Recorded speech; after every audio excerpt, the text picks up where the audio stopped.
Jadi kalau mengucapkannya gimana? Ya. Oh, tahu nggak artinya apa? Sangka marah.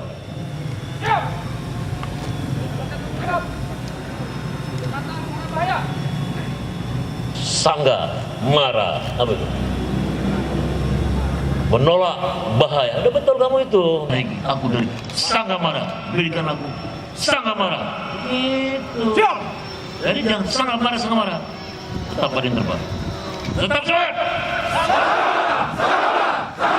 Kalau cepat nggak bisa berdoa kau. Sangga marah. Tetap semangat. Sangga marah. Wah, ada lama. Betul.